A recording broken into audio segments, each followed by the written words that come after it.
Jamie, I'm so tired after the bat cruise last night. I know, it's ridiculous. Why are we here? Oh my gosh, run! Ah! We're here because we're late, because we're always late. We always run to the car. I blame this on you, Keith.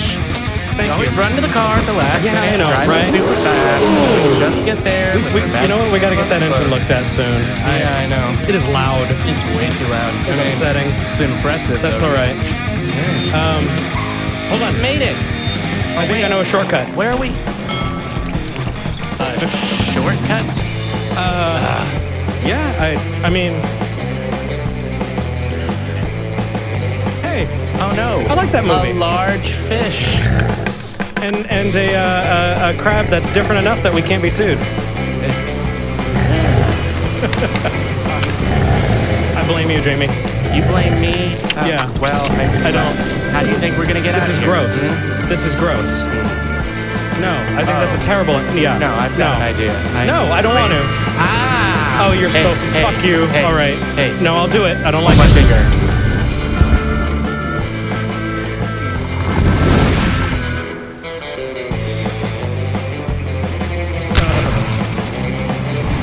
I hate you so much.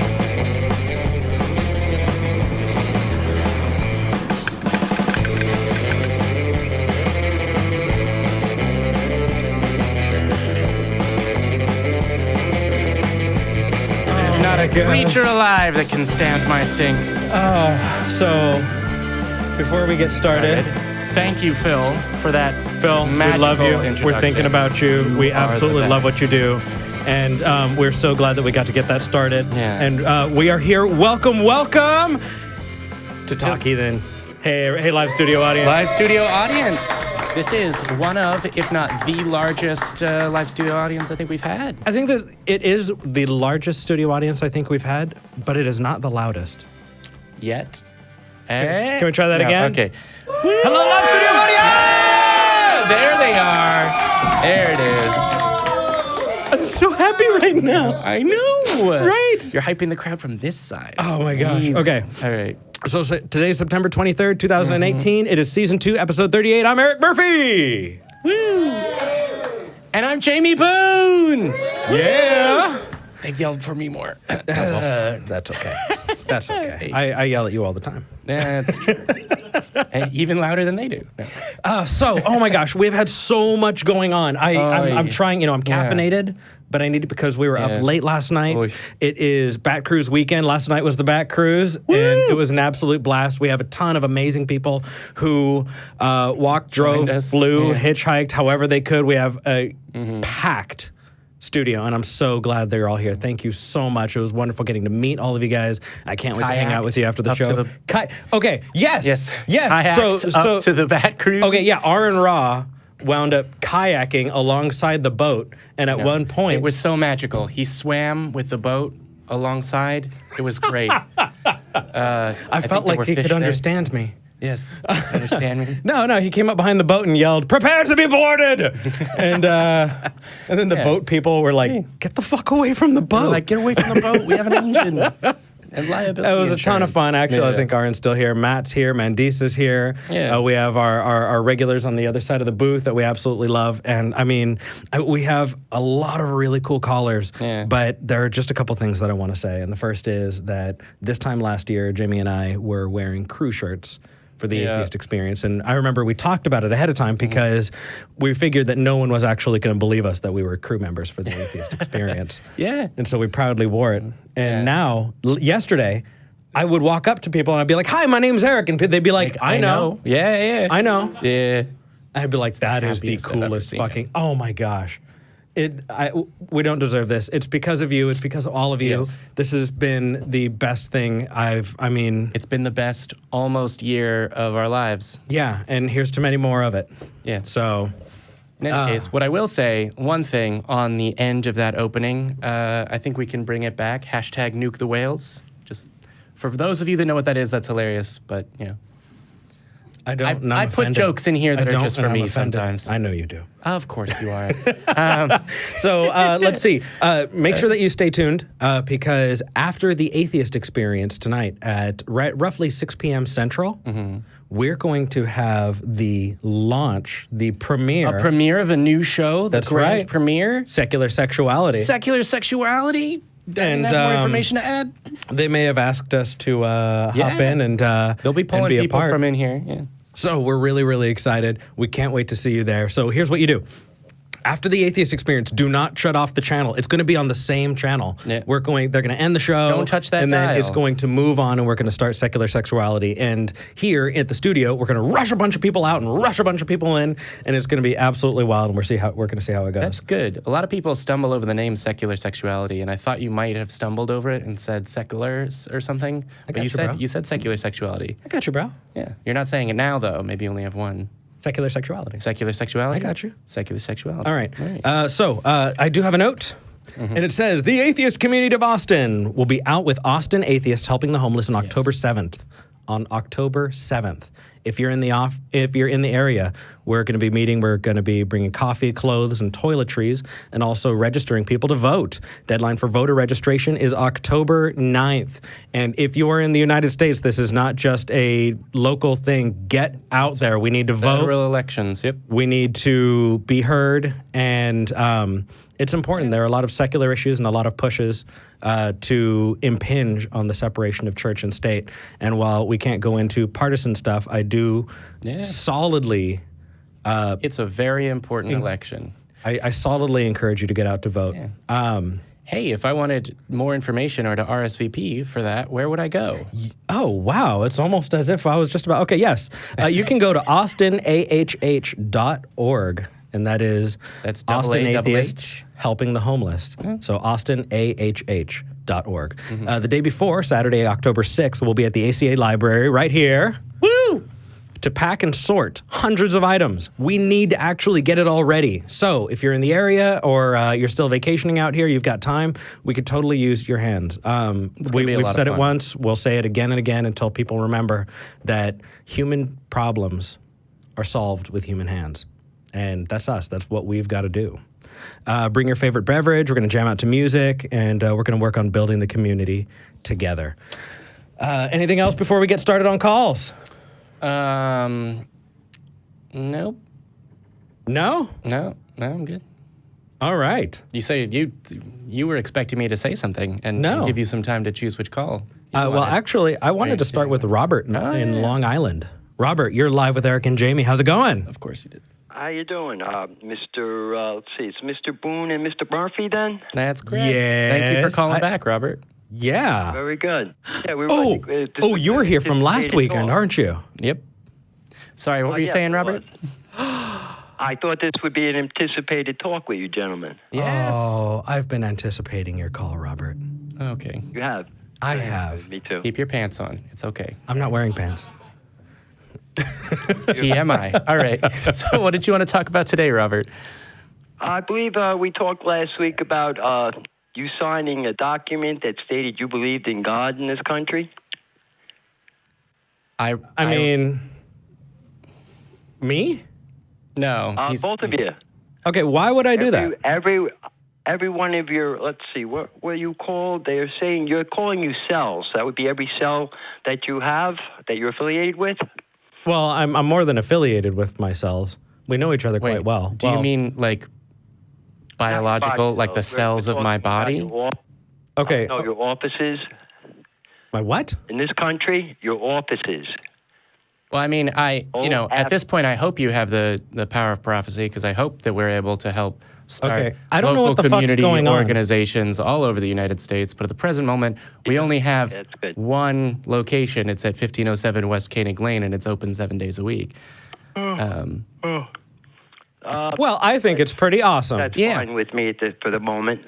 Oh, okay. I mean, hold on. I'm living with it, but it's going to be more than that soon. What's going on? You're talking past me. I'm new to this conversation. Yeah. Bring me up to speed. Okay. I believe it was the gentleman on the left there who we're talking to last week. and that would be you, Mr. Boone. That is correct. Yep. Bingo. Very good. You got one. And looks like Mr. Murphy is new to this conversation. I am. That's because he was not here last week. Yeah. If you're watching the live stream, there's a significant delay. I would just go by the audio. So the note says that you have a biblical argument for the existence of God. Okay, this is I guess a good place to start, which would be fine. Mm-hmm. We're gonna do dissertation on this. That the sole purpose of I have no volume. The sole purpose of this, I have no volume on this, and I can't hear myself. But anyway, the sole purpose of this is the dissertation that God of the Bible, and I will include the Jewish nation, and I will include the Muslim nation in this conversation. Wait, all the Abrahamic traditions? Yeah. Yes, we're talking about the Old Testament, the New Testament, and we're talking about the Muslim nation as a So to be clear, are you talking about the Bible? Like this one right here? The Quran, sir. And the Quran. And the Quran. Okay, so all of the Abrahamic traditions are accurate? Is this what you're saying? Well, throughout the dissertation we have here is that the sole purpose of the Bible is that the entity God is here to protect us from our duality, which is evil and good. How did you come to that conclusion? Yeah. Everybody has a little bit wrong with them, or they have a lot wrong with them. That would be extreme evil. And the purpose of the Bible and all its little rules and stories are to keep people at a minimum of problems. So to be clear, when you say the Bible, do you mean a book that is handed down through tradition, or do you mean a God has that purpose? God is in that book, and that is his purpose. Do you believe that God exists, like, in a real, tangible way outside of stories? Yes, quite frankly, everybody in the religious communities, and that includes the three, do believe that. You'd be surprised. We get a lot of different callers. Yeah, you'd be surprised, but you believe that a God exists and that God's purpose is something or other. How did you come to the conclusion that a God exists?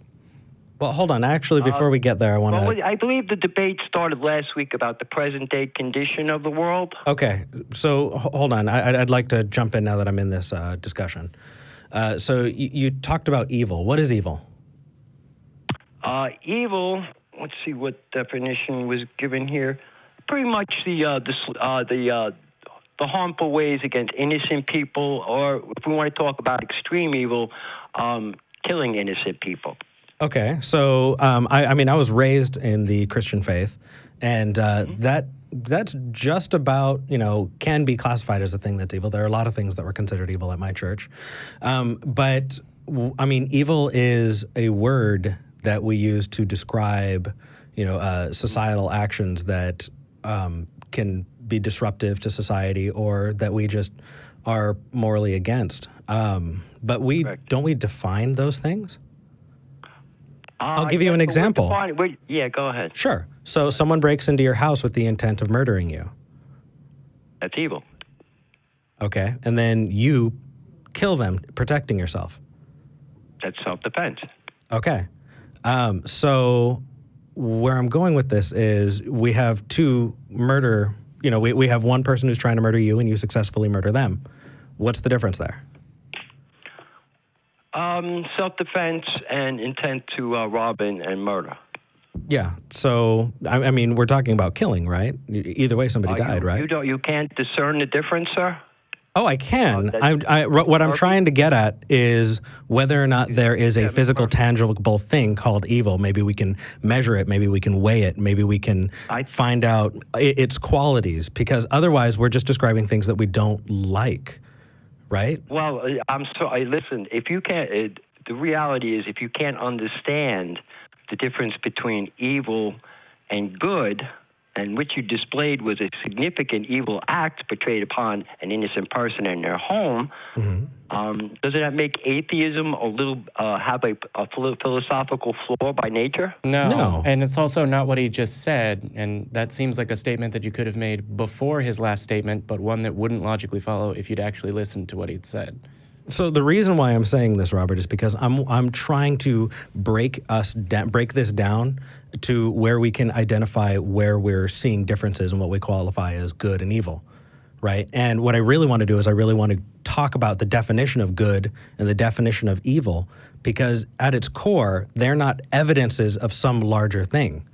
What they are words that we use to describe other things. So I'm not espousing my own worldview here. What I'm doing is I'm trying to come up with these scenarios and these different arguments to try and help you look at your own argument from different directions. Very good. I guess I would like to change the word good in this dialogue and change the word to innocent, evil and innocent. Okay. So How do you discern the difference? I'm more curious about this word evil, because it seems like, and please correct me if I'm wrong, you're using this word evil to get to a point about an existence of some other beings. Am I wrong about that? Excuse me? Are you using this argument, maybe I'm wrong, to say that there's the existence of a devil or a god, that there are some supernatural powers that are made up of good or evil? Or innocent and evil? I do not wish to debate the devil right now. That's a different topic that would take more consideration than the 18 minutes we have. Sure. Well, and I honestly think that your God, or at least the Abrahamic God, is far more evil. So let's talk about that one. Whatever. Whatever. How many people? Do you have a question about the God of the Bible being evil that would make me consider your talk? No, just read the thing. What? Read the Bible. Okay. My question would be, do you read the Bible and find that the God of the Bible is not evil? Yes, he's not evil. He protects the innocent. So how many babies would you murder before you're considered evil? All right, gentlemen, I have a question. Can I counter with a question? Would that be fine? Well, hold on a I'd second. actually like you to answer. Yeah. How would I say, what would be evil? I'm looking at maybe 50 million would be considered the most evil thing I've ever seen. Cool. In your book, your God wiped out every living thing in the planet, except for a family and a contingent of animals, right? That's fucking everything to this point. That's been disputed to this point. What's been disputed? Actually, that there was a global flood that's described in the Bible, in the story of Noah? Yeah. That's being disputed. Well, I'm glad that Do you believe understand. that happened? If you believe that the Bible isn't true and none of the story's true, how can you counter Robert, all the whole Robert, word? Robert, you use yourself. Robert, Go ahead. Robert, do you believe that Noah's flood occurred? No. Okay. Do you believe that the Bible is literally true? Yes. Okay. How can do you recognize that you've just said, hey, this book that says that Noah's flood happened is true, and also Noah's flood didn't happen? Good call, Jamie. I'm quite aware of what I just said. Okay. But do you see that those two statements on their face are contradictory? Yes. Okay. I'd like to quote as one of my resources is Joel Baden of the Yale Divinity School. What's the quote? That's I'm just telling you guys something. Who I'm using as reference. Yeah, it's good to cite your sources. Also, I'd like to use the Jimmy Swaggart Ministries as also employing information into the project. Yeah, let's bring in some Jimmy Swaggart. Okay. Do you have a particular thing you'd like to cite at the moment? Or? And I'd also like to take into consideration the Nantucket Project is brought into this. Okay, so either give us the sources or you're just listing shit. Yeah, no, thank you. Gentlemen, those are the sources. Yeah, thank you. We're happy to receive a bibliography, and that may sound incredibly sarcastic, but it's always nice to hear that someone is doing research. Well, usually you would like to use those the sources to cite what specifically? Because you usually, when you're citing a source, say according to this. Yeah. What is the thing you're citing? What do you got? What? You've listed sources. Dialogue, paperwork. Dialogue and paperwork. No. Okay, so you've brought up these sources. Are you referring to something specific from them? Yes, that's the supporting material I have with me. Okay, material that supports what specifically? The claim that God is here to protect the innocent. Cool. An omniscient being has been protecting this world since the beginning of creation. Okay, does your God know? Can you make that case? Excuse me? So you have a claim that you would like to defend with argument and demonstrate to us so that we will believe it. That claim, as I understand it, is there is I don't know whether you said omniscient or omnipotent, but a very powerful being protecting innocence on this planet. Cool. Would you like to present your opening argument for that, or? Let me see. All throughout Israel's history, God defended the people in miraculous ways. Is that correct? I mean, are you According to asking the me book. if I believe that? Well, we're discussing the Bible, correct? The book describes many battles between what it terms God's people and other people, and that God often instructs his people to genocide. We can make moral judgments about that book and still disagree that that book is even true, just like how I would say that Voldemort is evil in the Harry Potter books, right? I don't actually think that Harry Potter is real, but I can tell you that character is evil. Yeah, sorry, there's something All right, can we... Sauron. Can I bring it to... we're going to go into the 19th century now? History? I'd like to hold you to the stories in the book describe a God that protects the innocent, because whether or not you want to blanketly call the people of Israel innocent, as depicted in that book, the God of the Bible also, according to that book, allows them to be subjected to slavery and suffering and diaspora in that book. We don't even have to get to the mid-20th century for that. We're going to have to leave the Israel Bible because we're going to have to discuss the 19th century and Christianity now. No, I think you're going to defend whether or not. All right. So the God depicted in the Bible not only instructs and carries out genocide, he allows his people, God's people, to be subjected to slavery and diaspora. Again, all this is within the text of the Bible. Do you think that that is a depiction of a God that defends the innocent? If you're quite aware, it was the civilizations that surrounded Israel that subjected them to slavery. No. Was God powerful enough to free them from slavery, as it's said in the book? Yes, he did. All right, cool. Why did he let it happen in the first place if he is there to defend them? Things take time. Is that a good answer for you? No. Because if you had God's the power... outside of time. Yeah, if you had the power... Well, hold on. According to the book. So if you had the power to wiggle your pinky finger and fix world hunger with no negative consequences to yourself, would you do it? I would have to go with the Old Testament, the fact that man by nature has a duality. So if God gave you everything... Robert, I just asked you a question. Are you going to answer the question? I just did. Okay, so let me ask it again, because obviously you didn't hear it. As you wanted it, you would still have evil in this world. I didn't ask that question. Problem. Robert, listen. The answer. No, listen. Yes. Listen. Go ahead. Okay, so if you could wiggle your pinky finger and solve world hunger or cure all disease on this planet with no ill effect to yourself, would you do that? Yes. Okay, how come your God doesn't? Because God knows more than I do. No, it's because you're a better moral actor than your God. Mm-hmm. No, I'm not. Okay, you are. Yeah, could you name somebody who can watch suffering, murder, and death? Could you watch someone who could stop disease, hunger, famine, and rape, and then say that person is a moral actor if they could prevent it? I don't know how God could literally change. Since God gave us the freedom of will, he would have to change everybody's mind. Let me jump in here real quick and see if I can bring this point home. Well, Robert, can God solve world hunger? No. Okay, so there is a thing that God is not powerful enough to do. Because man disorder changes everything good. In the Bible, it tells a story of God's people wandering in the desert and God feeding them.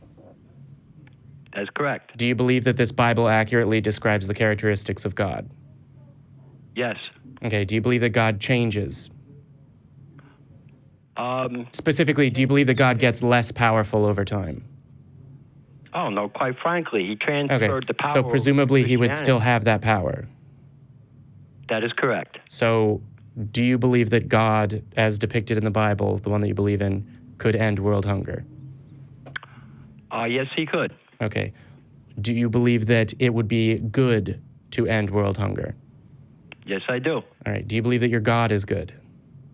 Yes, I do. I don't see how, if you reflect on those, you can look at that and not see the contradiction between a God that can solve world hunger, a God that is good, and a God that doesn't solve world hunger. Okay, I'll answer it. Because if he did put the food out there, somebody would try to steal it anyway. If there's food for everybody, then how does that make any sense at all, Robert? Yeah.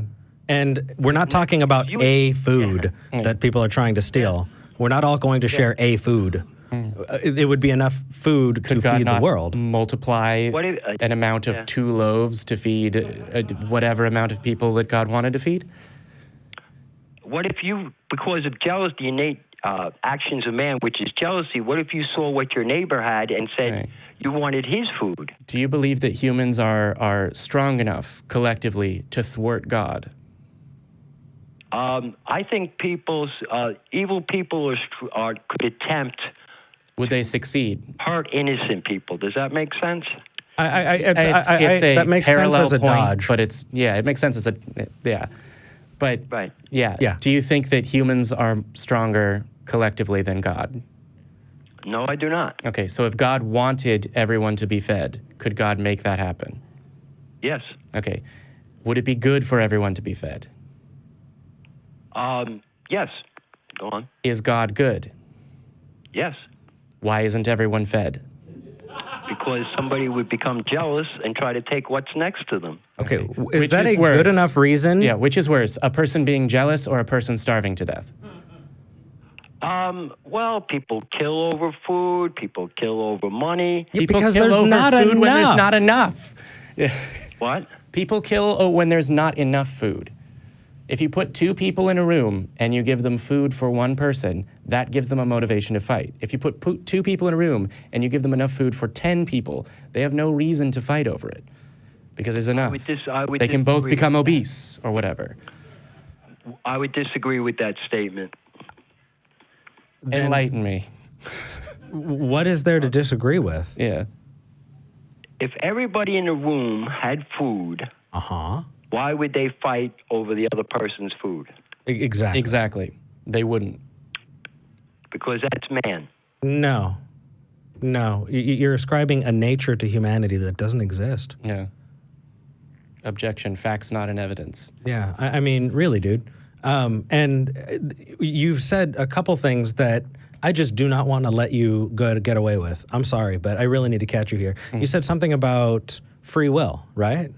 That God gave us free will and that's why we're here? We were created with free will, that's correct. Okay. Is there, so, and are you saying that because there's free will is why we have a fallen world? Is that correct? That is correct. Okay. Is there free will in heaven? That is correct also. Is there suffering in heaven? That is incorrect. Okay, let me ask you a couple other. Let's see, disease, hunger, rape, torture, those kinds of things. None. None of those? Mm-hmm. Okay, so are you saying there exists a place where people could be that does not have all of those things? Famine, hunger, disease, rape, torture, all of that, right? And yes, you're accurate in your statements, but the kingdom of heaven doesn't exist in a physical realm to begin with. Okay, so hold on, follow me here. Do you have free will in heaven? Yes. Okay, so God can create a place where there's free will and not disease, famine, torture, rape, and all of that. God can make that place. Incorrect. That But is incorrect. you just said that's the quality of heaven. So please tell me. We don't live in heaven. Can you live in heaven? On earth. We don't live in heaven. We were created on earth. Okay, hold on. So is there something fundamentally different about you between earth and heaven? The same as every Christian, every person that believes in God, no. Okay, so then what is the difference, man? Well, you just described a place that you said cannot exist, so it's one or the other. Heaven is above earth. It's a different realm. Why do you need explanation? No, I'm not. I don't need your explanation about heaven, Robert. I need your explanation on how you can say that God can create a place without all of this suffering and free will, and then say there's all this suffering because of free will. How do you get there?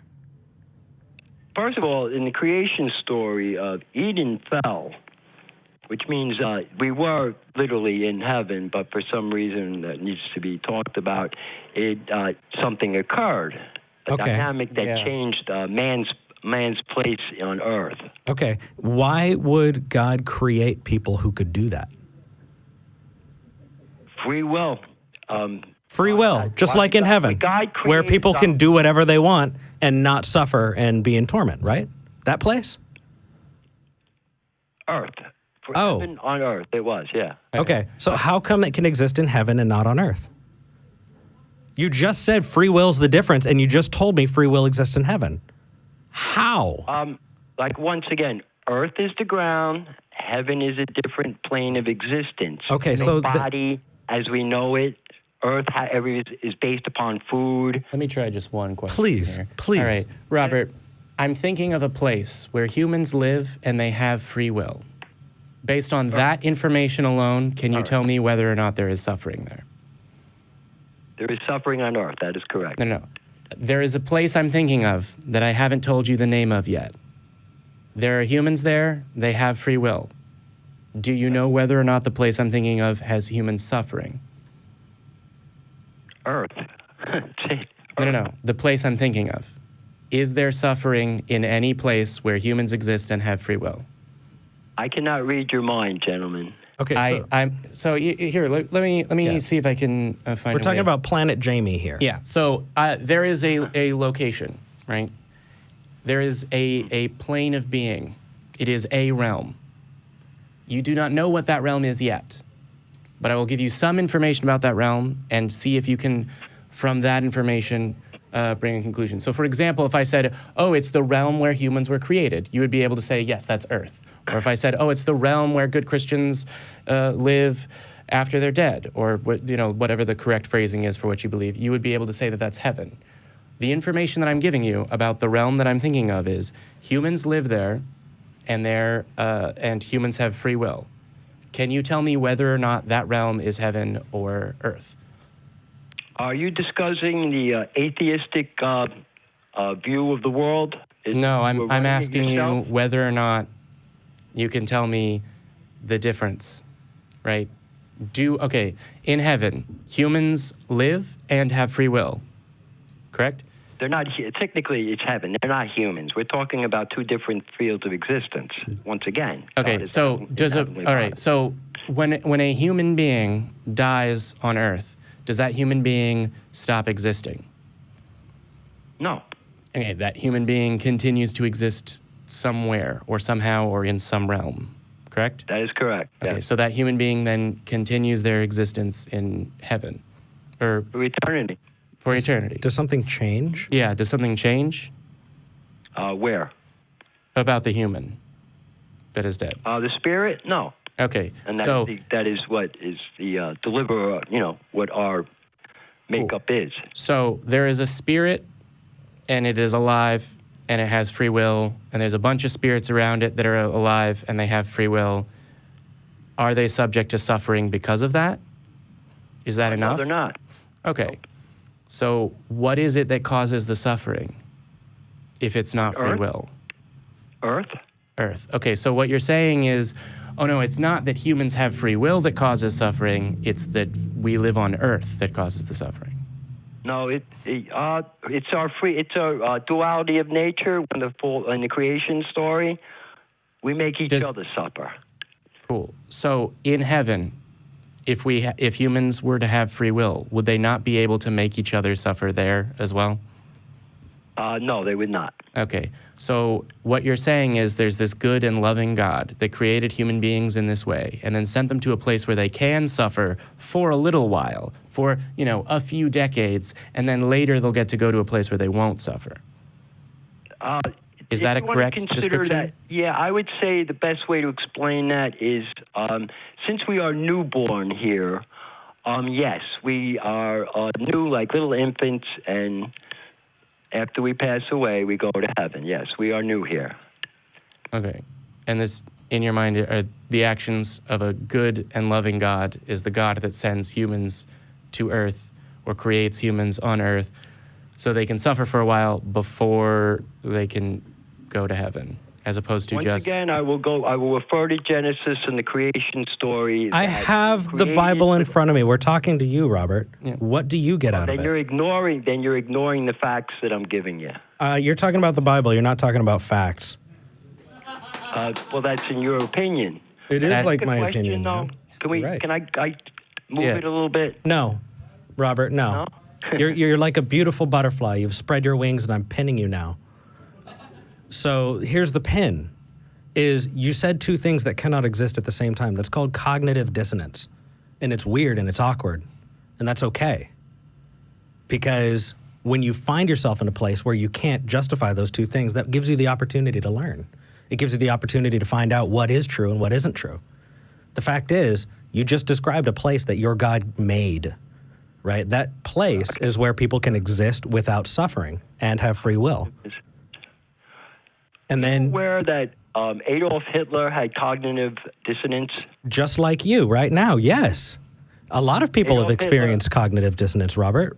Cognitive dissonance is something that happens. Break from reality. No, it's not. Cognitive dissonance is when you hold two views that cannot both exist at the same time in your head, right? And that is correct. That is called cognitive dissonance. So if I hold up a white mug, which I'm holding up, right? Mm-hmm. And I both believe that this mug is white and blue. Can that be true? Can I be... Can those both be true? Yeah, can those both be true? Is there a little blue in there I can't state? No. And even if it was, I'm trying to make a point. You'd be lying. Well, actually, here's the thing, is I would be ignorant or I would be... Wrong. Yeah, but I don't necessarily. I would not necessarily be lying. The mug is not blue. But here's the thing: is if I came to a conclusion, and had to follow that it was blue and white at the same time, then I would need to investigate it because I would be in a state of cognitive dissonance. Just like right now, it is dissonant. You cannot hold that God can create a place for people without suffering, and have free will, and yet say that free will is what causes suffering. It was free will, and he gave it to us. That's correct, but it was chosen by Adam and Eve to use it in the wrong way. Robert, do you have any children? No, I don't. No? Okay. So would you? I've worked in schools for many years, and I like kids. I would not give. Yeah, right. I would not give a toddler a loaded gun. Robert, would you give a toddler a loaded gun?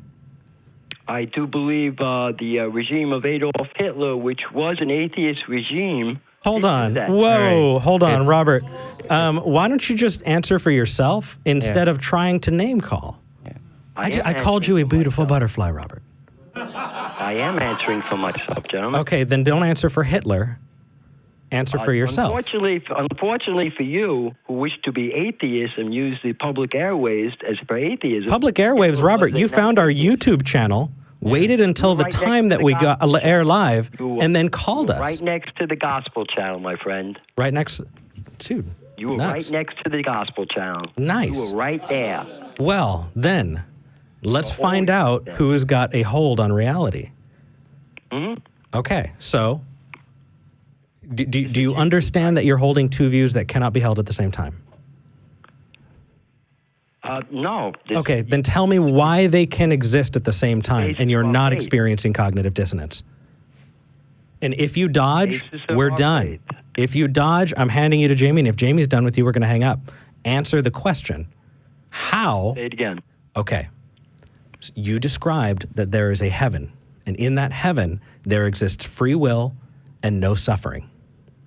And at the same time, you also, hold on, Robert, I'm not done yet. I still got to get to my question. I'm just giving you the premise so that you don't accuse me of any fuckery, right? So we have this heaven notion where there's free will and no suffering. And we also have this notion of earth where there's free will and suffering. Correct. Right? Correct. Why would God choose to create a place where there is suffering? I asked you if you would give a toddler a loaded gun because a toddler wouldn't know better. You don't give them a loaded gun because they're evil. You don't give them a loaded gun because they don't know what the fuck it is, right? If you created a place where people would suffer forever, right? And I'm not talking about hell. I'm talking about right here on earth that there will always be disease. There will be hunger. There will be suffering, right? There will be rape. There will be torture. Right? According to the Bible, there's going to be heaven on earth someday. Yeah, and according to my book, sure, why not? I mean, but so right now I'm. You know what? That's a good point, Robert. That's a good point. Yeah. It won't be on forever. It'll go on until your God says that people have suffered maybe enough. Yeah. I don't know. The suffering will continue until your God decides that we've suffered enough because your God is good and cares about defending human beings, except for when he doesn't. How important is suffering to you? Actually, no, that's off the point. I want you to answer the question. Yeah. Answer his question. The question is, why would God create a place where there's suffering when God could create a place where there isn't? Man's own decision to make that choice back then. What decision was that? Years ago? What was the decision? Whatever the mythical apple is, which could be discussed at a later time. Oh, so you're saying that God that decision was made, that's when man fell, and God had to start taking care of us like little kids all the time. So hold on a second. You're saying that because we defied God, there's suffering. I don't think it was defying God. Whatever took place back then is open to discussion, but whatever took place was. But you are saying that God. Human beings changed God's plan. God's plan was heaven on earth. I do believe God did speak to the people then and told them, if you bite of that apple, you will surely die. And am I correct? He did give them warnings. Well, yes. That's what's written in the book, but it's not a thing that happened. Well, no, I mean, we're talking about the mythology. Okay. Right? Yeah, we're talking about the story. So if we're in the story, sure. Right. If God did say, you will surely die, did they die on the spot? I think what we're talking about, sin coming into the nature of man, and yes, we've had it. Can you sin in heaven, Robert? Problems since that. Can you sin in heaven? Gentlemen, I'm 58 years old. I haven't died yet. Does that make sense to you? You seem to have a whole lot of information about heaven. I don't know how that's the one that you can't get to. He's called our Heavenly Father. What does that have to do with anything? Can you explain what you mean by that answer? I believe part of Jesus' testimony to the. No. I mean, no. Just specifically when you said he's called our Heavenly Father as an answer to Eric, did you mean, when I'm talking about heaven, I really mean God? Do you mean that you're not talking about heaven?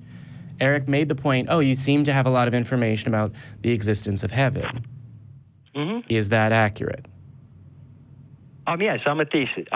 Yes, that's correct. Cool. So you know a lot about heaven then? It's called modern day prophecy, if you like, yes. Okay, that's the only thing that Eric was getting at just now. Hold on, we've been on this the entire time and you believe in prophecy?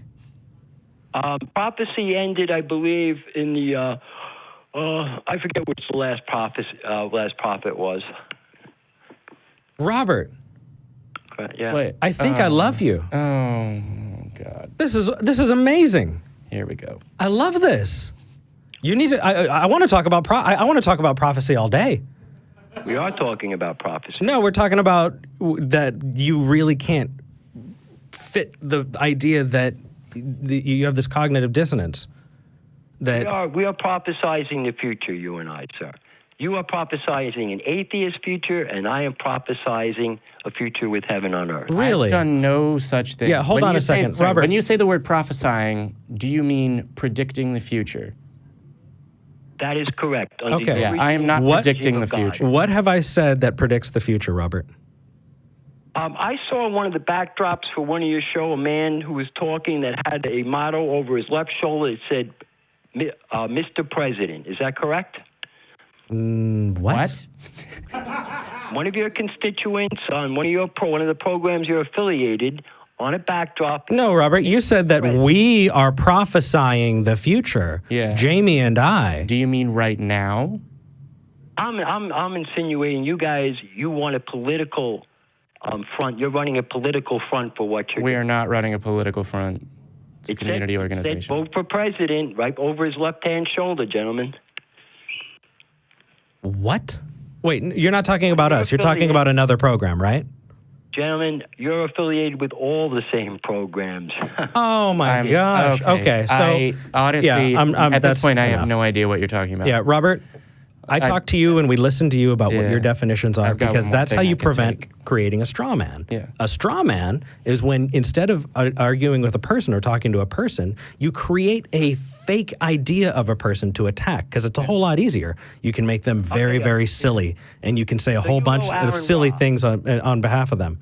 And you know what? You attack... Aaron Ross, Robert, correct? I will get there. Yeah. Let me finish. Okay? Correct. Okay. So what you have just done is create a straw man. Do you understand that you get nowhere when you argue with people about points that they're not holding? Who is the straw man? The one who was standing next to you that had the sign over his shoulder that said vote for president? No, the one, the jackass I'm talking to, who is creating a false narrative. Own your shit, man. You just told us. Are you familiar with Mr. Aaron Ra? Aaron Ra, I'm looking at him right now. I am familiar Aaron, with come on in here. Is it true that Aaron Ra thinks himself a god and uses his name as describe himself as a god? Is that correct? All right. I have him right here. He just walked in and kissed Eric on the face. Thank you for bringing me into this show. How's it going, brother? That was maddening. This guy says that free will is what causes all the suffering, but there's heaven where you have free will and you don't have suffering. So obviously the free will isn't causing the suffering. His answer is wrong. He can't understand that his answer is wrong because he can't understand things. No, he's just got the cognitive dissonance. But Aaron, Hitler I appreciate you. I love you, man. Will. All right. Adolf Hitler Get out of my studio. had free will. He chose to use it in the wrong way. Then argue with Adolf Hitler, and while you're at it, why don't you argue with all of the Nazis that had inscribed on their belt buckles, Gott mit uns, God with us? Yeah. Not concerned, gentlemen. Adolf Yeah, Hitler not was a concerned. profound I'm not concerned with you. Are we done, Jamie? I've got one more. conversation. Yeah, go ahead, Jamie. Okay. Just to be clear and circling back around, the God that you believe in, at one point you said, and now he has to take care of us like little children. Is that something that you said in the moment, or do you believe that God intervenes in day-to-day life? That is a daily, day-to-day life for... All right, so God changes the outcomes of events as they affect human beings? The outcome of your own events affect human beings. Does God tries affect... to help you with them. Yeah. Does God affect what happens to human beings? So, for example, if God wanted me to die right now... Direction, gentlemen. It's up to you to choose. I'm attempting to understand what it is that you believe. Do you believe that if God wanted me to die right now, for example, that I would? Right. Since the New Testament, gentlemen, he doesn't do that anymore. That's been put in the hands of Christians, as you can see how the world's been taken care of. So God doesn't intervene in the world? How the world has been taken. It's up to Christians now, gentlemen. God doesn't want to do the dirty work anymore. Yeah, that's because your God is impotent, ignorant, or fucking hates us. Yeah. Either way, it's a good thing that it doesn't exist. It's a story. And you have actually have to show anything to show that it's just, I mean, you have to prove to us that we need to take this as more seriously than the story that it is. Otherwise, I'm going to hold up the Book of Eric and I'm going to say that it's just as legitimate, and I'm going to use what I wrote. Hold on. Can I help the conversation along? You helped it enough. Hold on. So I wrote, I'm writing a book. It is the Book of Eric. It is my holy book.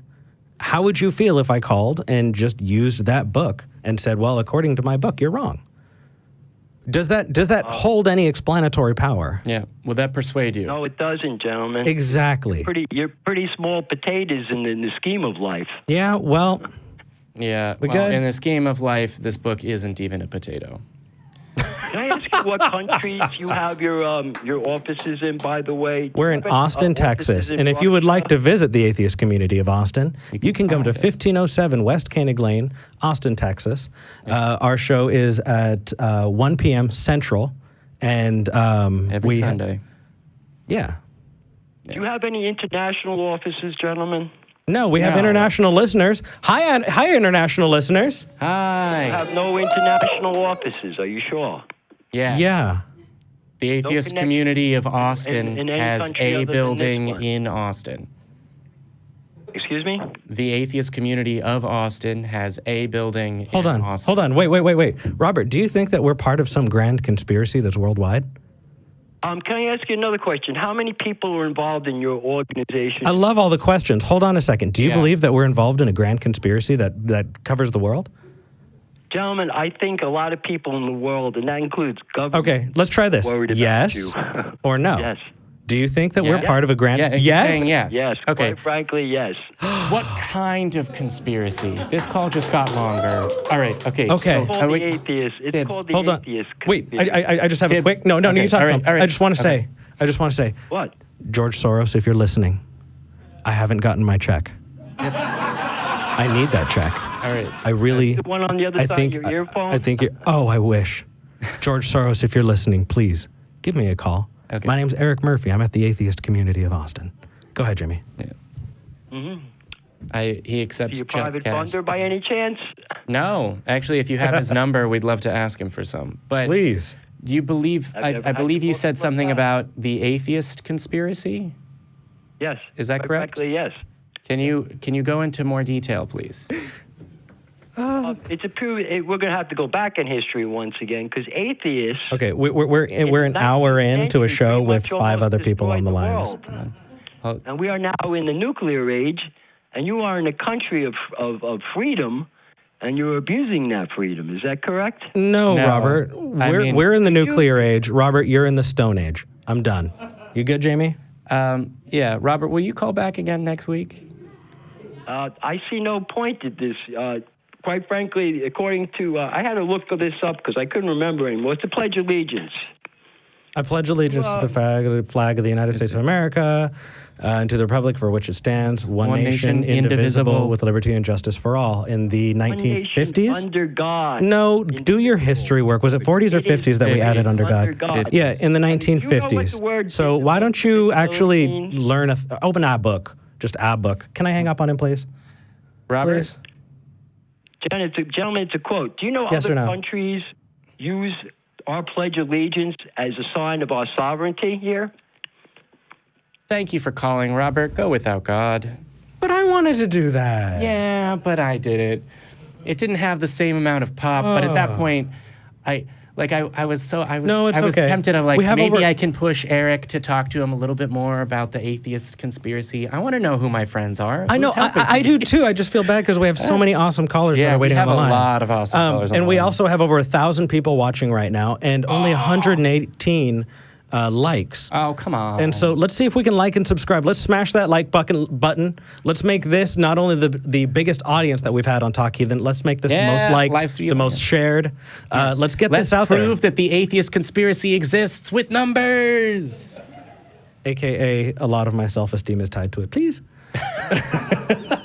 Far too much. Right? I know. It's interesting that we say that and we don't bring up that they can also donate. And we don't bring up that the super chat is now 100% goes to the ACA. Wait, hold on a second. Are you saying that the YouTube doesn't take 30% of No, it doesn't. donations? So if you were on the live YouTube stream and you went into the chat and you wanted to type Into the something super chat. Into the super chat, if you wanted to put something in that chat that would stay up there for longer and that everyone would see and you could show how awesome you are and challenge your friends to be more awesome than you by giving us money, you could do that and all of the money would come to us and not to...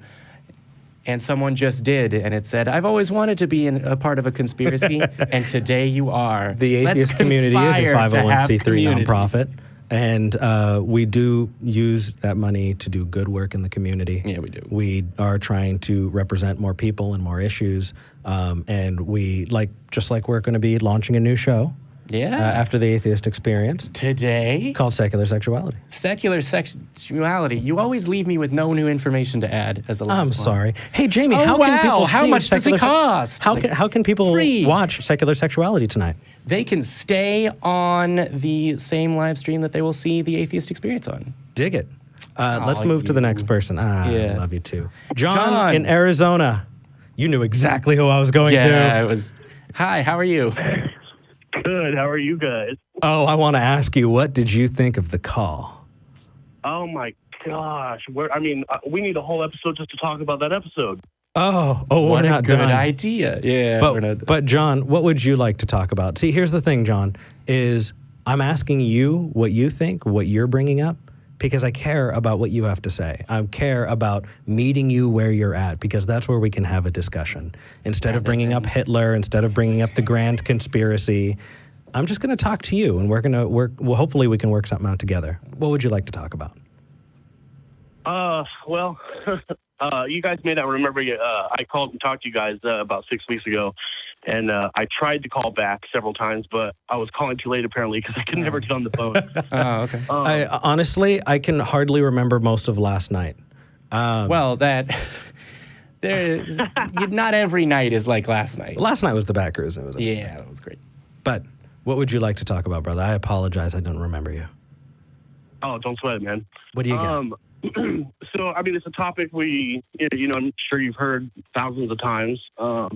I've definitely seen tons of episodes about it, but does atheism provide an objective moral standard? Nope. Ooh, I can answer this one real quick. Okay. Oh, sorry. His Go answer, ahead. well, he got to it quicker, but I want to make sure.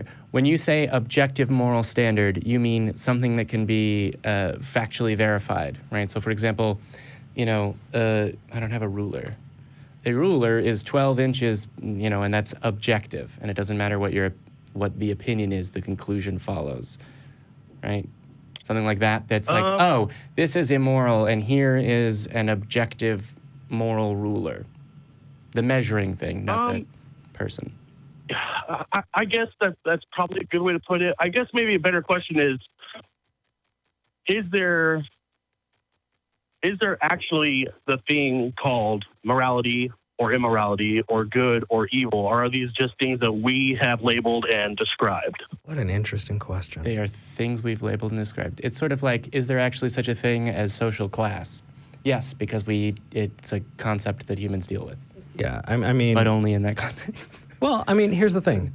When I came out of Christianity, I still didn't want to murder people. I still wanted to be good to my neighbors. I still wanted to create community. I would have thought. And help raise funds for people who needed it, and put together support and relief efforts. I was still that person, and yet I didn't think that there was a Christian moral lawgiver who was forcing me to do it.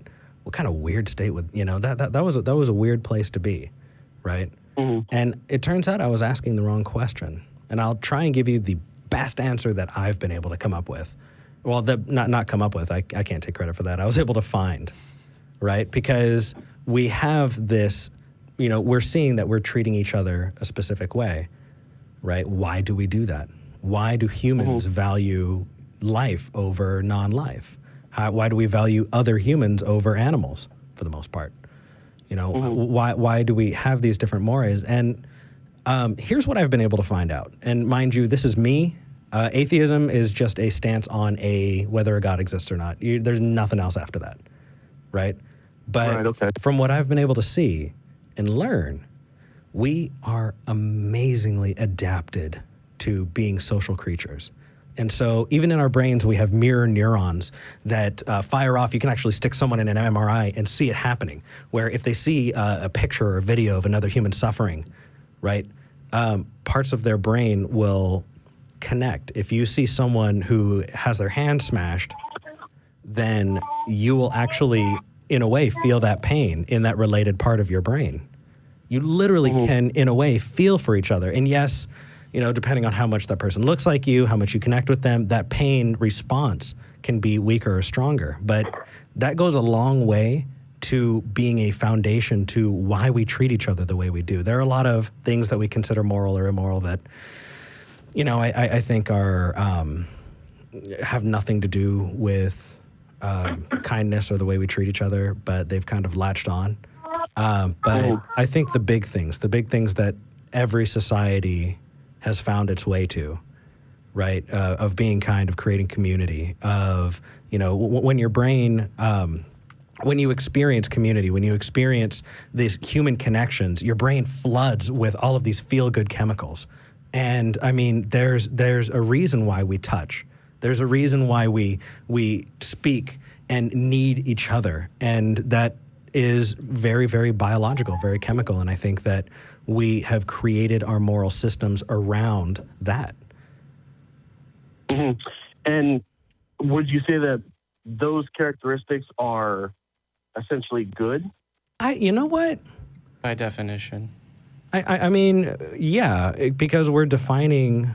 Yeah, that's what good means. Yeah. Sorry. Yeah. No, Jamie, you're absolutely right. Yeah, you said we it. do things because we care for each other. Yeah. And okay, so I guess that leads me to another question: is caring for each other good? I think so. Yeah. Mm. So would not caring for other people be considered bad? Well, hold on a second. Now we're getting into the specifics. Yeah, we're moving from is to ought. Mm-hmm. Right. I was giving you a descriptor, the best descriptor that I was able to find biologically. Just because I was able to give you a descriptor doesn't mean that I'm able to give you a should because of the descriptor, right? Because I mean, I can describe this mug perfectly. I can say that this mug says "Talk Heathen" on it. I could say that it's white. I could say that it's filled with an energy drink, and it's about half full. So after I describe that to you, it's not all. I can't then say it would be a good thing to chuck it against the wall. I've just described it. Mm-hmm. So, I mean, it is not a satisfactory answer by any stretch of the imagination.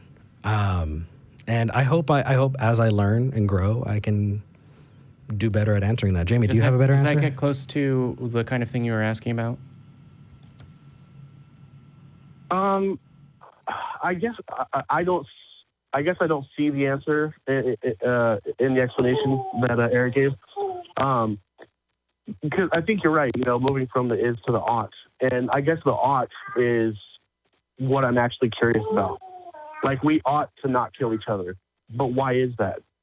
Is there an objective reason not to kill each other? Well, now that right there. A qualitative question. Yeah. Yeah, because here's the thing. Why are we asking that question in the first place? I'll tell you, for me, I think I asked that question because I was brought up in a church that said that there had to be an outside source to validate that ruling, right? To validate that decision. I don't know if there has to be or not. I don't know if there has to be or not. It's just... I think we individually and largely societally create what our goals and purposes are, and we work to achieve those purposes. Do we also create our own morality? I don't think so. Depends on what you mean. So, is morality something? Is it something that just exists, but we can't explain why? Well, we can. I mean, I gave you the best explanation that I could. Well, what I mean is like the ought. Is there? It exists for the same reason, for the same type of reasons that you ought to obey traffic laws, because we agree that they are the mechanism by which human societies function and serve human well-being the best. Yeah. But traffic laws, and I'm not trying to... I mean, to be clear, some people need to drive faster, but... traffic laws is a bad example, but it's sort of the foundational things that we agree upon in order to live in society as well. So we do agree on what is moral. Yeah, and when there's disagreements, I think we have to find a way of reconciling those. And when there's disagreements about what the law should be, depending on the structure of the government, you go through a process to determine what the law will be. When there's a disagreement. Yeah, I'm not so much talking about laws. Right. Just like, I don't want to call morality a law. It's not. No. What I mean is that societies and the things that they value are in part reflected in the laws that they impose. And so, for example, for a long time, it wasn't illegal to be a bastard, right? There wasn't like an extra bastard tax. You're a bastard, we tax you more. But it was socially unacceptable. Not just to have a bastard child outside of marriage, but to be a bastard. It was like, oh, you're, unclean or whatever. I wasn't alive at the time, so I don't really actually know whether people did this or whether that's a new gesture. But yeah, that society has values and they're shared, and that's where communities come from. Sure, and I understand, but I mean, there's a difference between like values and morality, right? I mean, you could value, your antique collection. Your antique collection has nothing to do with morals. Well, yes, but it's a different use of the word value, right? So to avoid the inadvertent equivocation, it's to hold as valuable or to find important for yourself is different than these are the things in general that we evaluate in terms of like whether or not they are good.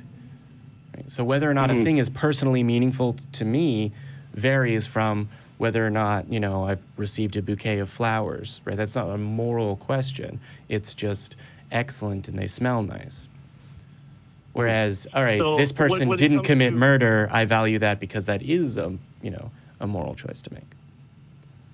Generally. Okay, so when it comes to two groups of people or two people who have different values in the way that you're using it, and like Eric said a minute ago, when they contradict each other or they're separate, different, or whatever, he said you try to like reconcile them. If I'm not mistaken, that's what you said, Eric. No, did I? I said that. Yeah, Jimmy did. Are you going to ask how that takes place? It's all good.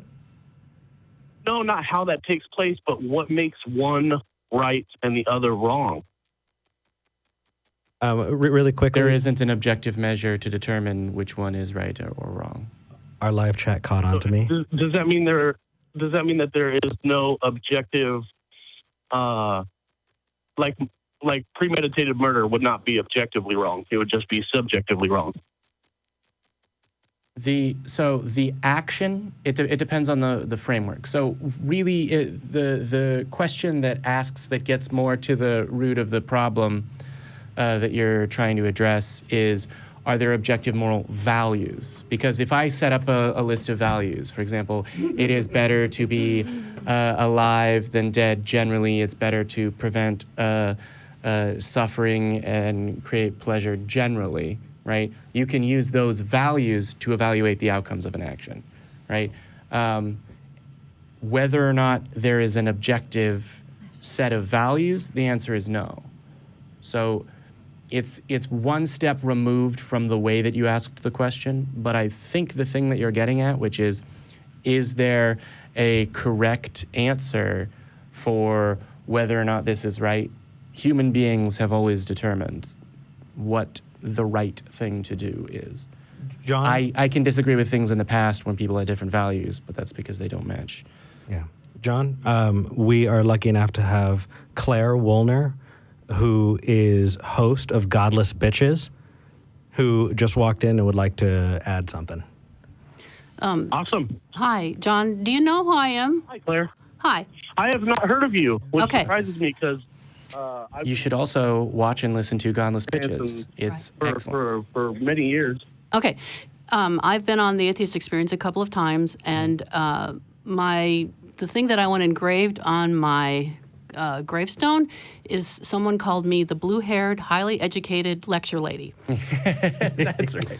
I am a biologist by training. I have a PhD in biology, and the thing I specialized in was in what's called behavioral ecology. And one of the things that behavioral ecology shows statistically is that sociality is evolved. It is not something learned.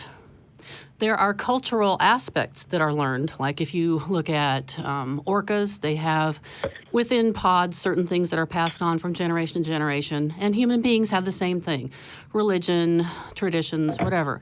But by and large, if you want to be a social animal, there are certain behaviors that you simply must exhibit.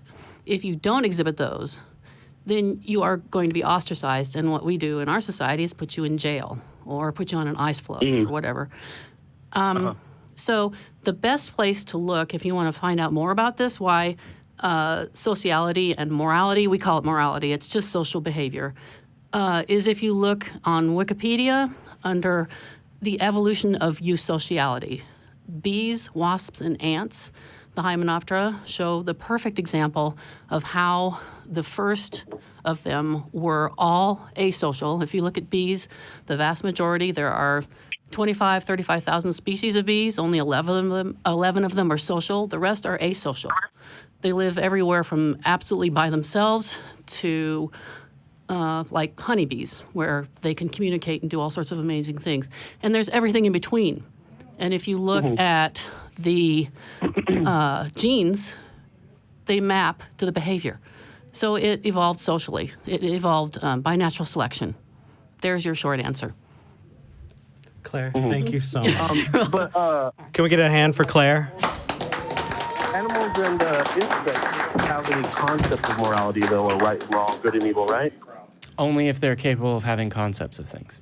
Yeah, I mean, so that's a really great question. Do you have to understand morality to exhibit those behaviors? I don't think so. No. I think we've been able to see plenty of times other species exhibiting what we would call moral behavior. Yeah, and like that 2-year-old children, they don't understand anything, but they can learn to share. Well, and I'm like in capuchin monkeys, in dolphins, and even like Claire was Capuchin saying, monkeys, insects. 2-year-old humans. So, see, why the fuck are we up here? I feel like some. Well, I got nothing. It's because we're really good at smiling. I guess I just can't seem to. It's a difficult thing to adjust to. Well, it's just I can't seem to grasp the concept that it seems to me that there either is, what I mean by logical deduction, there either is objective morality or there is not objective morality. If there is not objective morality, then it can only be subjective morality. And if there is only subjective morality, then there's no such thing as right and wrong. Stop. Hold on. Wait. Nope. Wait. Nope. That's a great place to stop. Yeah. Okay? So here's the thing. That's an appeal to consequent. If there's only subjective morality, then there's no such thing as right and wrong. What you're doing is you're saying, if there's only subjective morality, that sounds real bad. Yeah. The fact is I wish I could create a machine that I could use to determine what is the most and least moral. I wish that I could measure it and weigh it. I wish that it had qualities that we can determine, but to the best of our knowledge, they are what we ascribe to them. Well, and it's not comfortable, but... And we do that because I'm not sure that's a helpful characterization. Oh, go ahead, Jimmy. No. There isn't any objective thing that we're talking about when we talk about moral or immoral actions. We're talking about ways of evaluating human beings. So the ability to construct such a machine would mean that you've fundamentally changed existence. Yes, what I'm saying is I wish that morality was something that was objective that we could measure. I have no idea what that world would even look like. I don't, but we definitely wouldn't be having this discussion. Okay, well then. Wants to avoid the discussion. No, I don't. I just it sounds really nice. Sorry, I really like. I want this world because that's a world where I don't have to talk to you. No, all right. Okay, hold on. Fine. No, what I'm saying.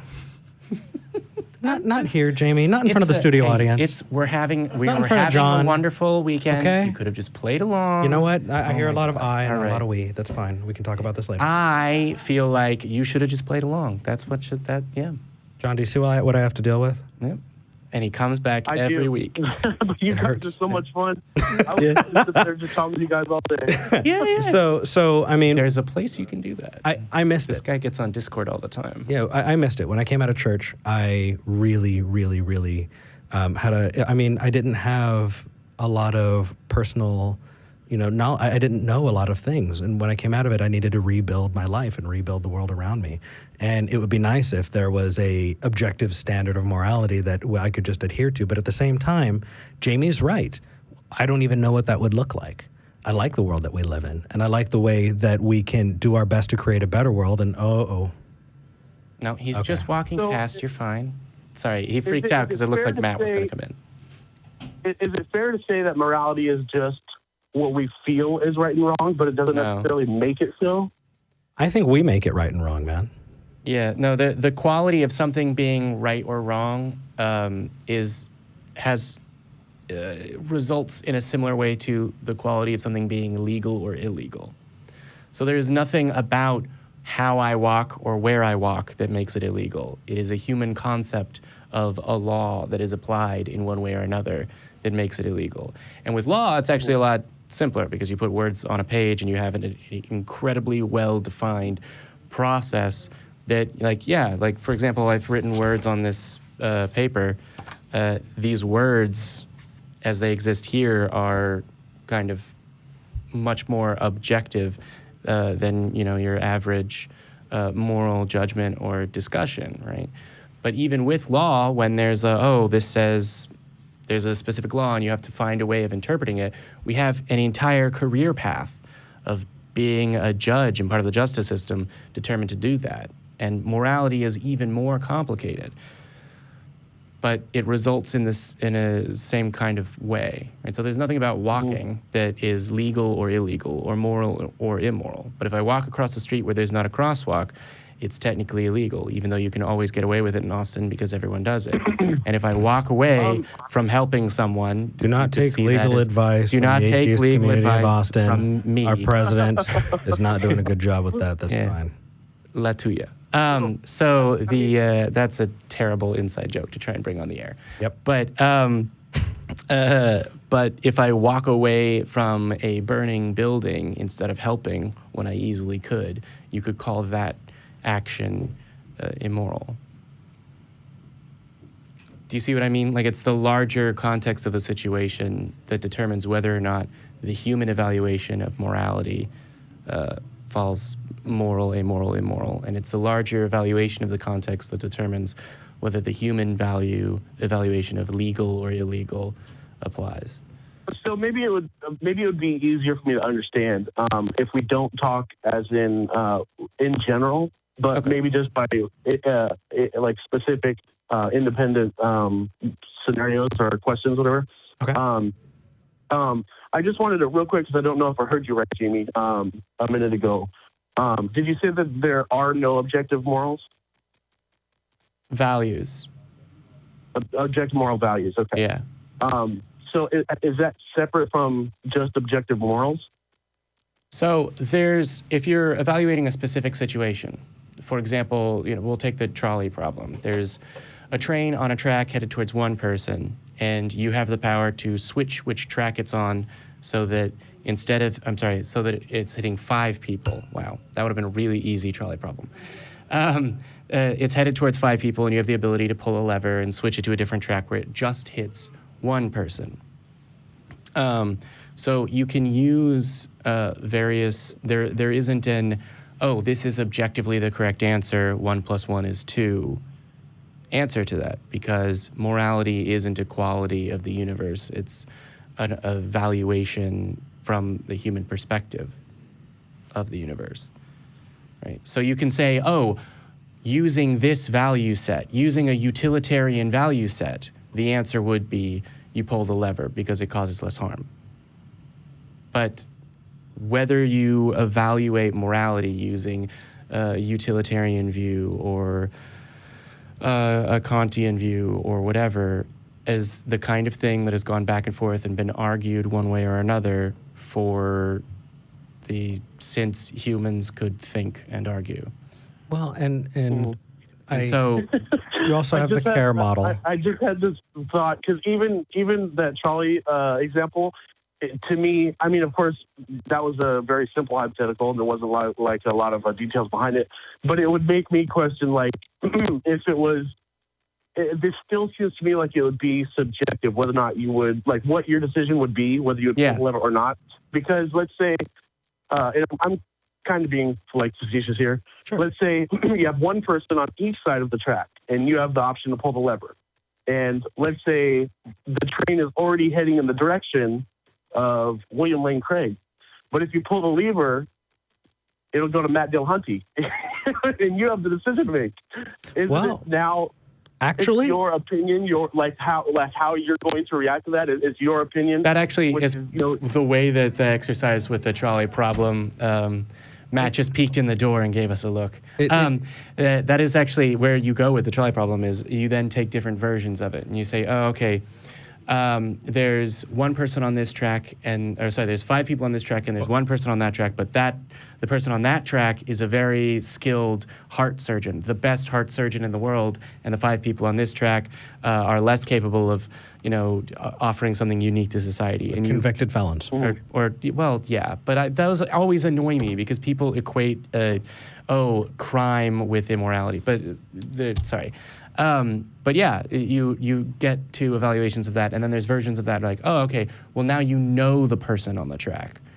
Like, oh, okay, so there's 3 people you don't know and 1 person you do know. Do you still pull the lever? Oh yeah, what if it was your mama? What if she can't move off the track because she's so fat, right? Like the various iterations of this just continue to change and evolve. And it's fun. I mean, if you're talking about the one-to-one thing, one person's on one side of the track and 1 person's on the other. We've found that people are more likely not to take the action involved. So they feel much more comfortable not pulling the lever at all if either way someone's dying, unless Jamie, brought in the other possible things. You know them, you like them, you're attracted to them, you need them, or whatever the case may be. The not pulling the lever is going to happen much more often. Well, I mean, just because there's a physical doing the thing. Well, actually, right? And what's interesting is people will say that, and what you then offer is the same outcomes, right, from a utilitarian standpoint, where, all right, cool, you are on the train, and it's headed towards 5 people, and it can't stop, but there is 1 person next to you, and you can stop the train by grabbing that person and throwing them in front of it to stop the train to kill 1 person to save 5. Do you still do it? Right. And people that will tell you, yes, I will pull a lever or push a switch or wave my hand will then say, well, no, but I wouldn't throw someone. Yeah. So, I mean, I want someone else to do the dirty work. Ways that you can phrase, make hypothetical out of that train concept. I guess I just have a question of, is either decision right or is either decision wrong? Well, it depends on what. Yes, they both are both, depending on how you evaluate. It depends on who you are. We are so far in the weeds. Yeah. I mean, I can come up with very, very good hypotheticals where either decision is right. Right. So doesn't it come down to either one either one is subjective? It comes down to it being subjective. If they can both be right and they can both be wrong. So you can apply different criteria to evaluate it, right? So you can apply virtue ethics or a utilitarian view, and you can get like a sharp split. Care ethics, Kantian. So, but here's the thing, John. These are things that we were doing before we started asking each other these questions, and before we started building models around these.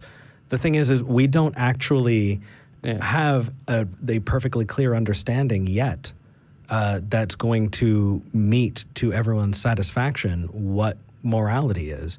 We're doing our best to describe it, and it's easier to describe because I can tell you what we know for now. But what we cannot do is stand on top of that and say, if it's just like your opinion, man, then it doesn't matter. Because it does matter. That's the only thing that does matter. I mean, it really does matter, and it's complicated, and it's icky, and it sucks. But that's where we're at. John, I think we should probably get to other calls. There is a Discord where I'm told Eric waxes philosophical at length constantly. The exact address of it, is there a link to that in the description usually? We'll post the links. There'll be a link in the description to this video. I knew that before I started the sentence. Probably not in the description, but probably in the live chat, on our Facebook, on our Instagram, Reddit, YouTube. Or YouTube, I just said, we're on YouTube, aren't we? Yeah, we are on That's YouTube. stupid of me. Yeah. We'll post it. Yeah. I mean, telling them a specific place is better. Can I ask real quick, a few minutes ago, did I hear that you guys said that Matt was in the room, Matt Dillahunty? He's in the building. Matt is in the building. Along with an amazing live studio audience that is still here. is very patient. I was just wondering if Matt was able to hear me. I just wanted to give him a shout out and say I've loved watching him talk with theists and atheists for more over 10 years probably now. I watch videos on YouTube all the time with the Atheist Experience. John? I just give him huge credit for his level of patience in dealing with people who are brain-numbingly ignorant. I think he deserves a medal. I think Matt's a great guy, and I'd love to talk to him one day. I think not only are we lucky to have Matt, we're lucky to have everyone on the other side of this wall who makes it happen, and I think we're lucky to have our other amazing hosts and our amazing we guests. love you too, Eric. And It's okay. All right, it's okay. Anyway, all right. Let's move forward. Yeah, take care, buddy. Thank you for calling, John. Stay in touch. Call back. All right, you guys have a good Sunday. Bye-bye. You too. Bye. All right. Just moving down the list. Yeah, unless we have other announcements. Oh, Hakeem, are you there? Yes. All right. How you doing, I do need to friend? say a thing. I'm going to pop you back on hold. We are going to talk. I'd love to talk to you. Okay? Hold on a sec. All right. All right. What do we want to say? What's going on, Jimmy? Oh, Talk. well, some people, after we made that statement about the super Talk to me chat approximately a million years ago, I should have just mentioned it afterwards. Some people donated on that super chat. Yes, they did. So Brian Stevens, who says, thanks for the show. I don't usually donate this much, but since it's going to good, let's make it rain. Woo! Throws $21 bills in the air. So Excellent. Thank you, Brian. And then also, Travis Johnson doesn't say anything, but dropped a 50. So thank you. Also, I Nice. should definitely ask people whether they want me to say their first and last names on the air. Yeah, probably would be good. Travis, I someone. actually want to say thank you to the people who are continuously supporting us. Would those be our patrons on Patreon? Yes, Our it Patreon would. Patrons? Yes, it would. Who are our top 5 Patreon patrons? Okay, so here's the thing. First, I want to tell you 1, 2, 3, go. that our Patreon was the highest people had donated was $10 an episode, which was amazing. We had several people who were lined up. We now have someone who is donating at $25 an episode, and going down the list, we have a few more. Mostly the rest are back still down at the $10 and $3 range, but we appreciate it because every little bit helps. We are able to have these amazing lights. We're able to get this new camera and we're able to help support amazing Atheists helping efforts. the homeless, all the Texas Ramp Project, all of the things that we do. Absolutely, and it's because you're helping. So if you can, please go to patreon.com/talkheathen to me, and I'm going to read our top 5 patrons right now. Our top 5 patrons are Nando Gonzalez, Janet Reyes, Janet, we love you, Dale Smith, Wellington, starts with an M. Well, not going to try. Wellington Marcus, I think. And Robert Newhouse, 1, 2, 3, 4, 5. Thank you so much for being our top 5 patrons. You rock. So are we ready to move to the next caller? Yeah, unless you had something else. Chris is the Redbeard donated $10 and said that he forgot the secret password for the secret conspiracy meeting. Mother! It's sort of like, dude, how are we going to run a successful international conspiracy if you can't remember the password? Come on. You just need to connect me with accounting because I still haven't gotten my check. Yeah, well, we've got a lot to do. All right, it's international. Largely the way our organization is connected doesn't really make any logical sense. Well, and we communicate with each other using weird hidden symbols and public messages. Apparently, instead, what we usually. get, legitimately, we're not being backed by major organizations. We're not being propped up financially by these huge mega donors. By far, it's $1 and $2 donations. And you mean the ACA? Yes, this org. Yeah. Oh, I'm not serious about the international conspiracy. No. I'm just president of this. Don't put more on my plate. I'm already full. God. Yeah. Anyway. Yeah. So thank you so much because it is the $1 and $2 donations. It really is all the little bits that get together and help. So thank you so much. Without you, we wouldn't be able to make this work. We wouldn't be able to do all the things that we're doing. So please consider being a patron. You can go to patreon.com/talkheathen to me and go from there. If you're in our top 5 patrons, we'll thank you every week. All right. We ready to move to the next caller? Oh, wait. Oh, wait. I think it may need to move to Patreon. exclusive section. It's time, Jamie. Right. Does that mean that it's time for some love rings right around here? Oh, you're such a jerk. I am such a jerk. Oh, motherfuck. They're doing it. Yep. Love rings. Okay. Yeah. So, first off. If you don't believe, you have community here. Hold on. And if for everybody who got their asses out here to the Bat Cruise, thank you so much. Thank you, live studio audience. Thank you for coming by. This ACA weekend. This has been the best weekend ever. I cannot. Really. Weekend ever. I'm super emotionally just. And the last part of our outro that I haven't said yet is for those of you who don't believe, you have community here. This is where you belong. This is your community. Believe your epistemology we don't hate you. Is flawed. We just think you're wrong. That was a good one. It really was. Why do you keep drawing dicks? I don't. You got called out on Discord for you doing that because you admitted that you do that. It's out there. It's out there now. Yeah, it's out there that you stop drawing dicks. You draw dicks. You're a dick.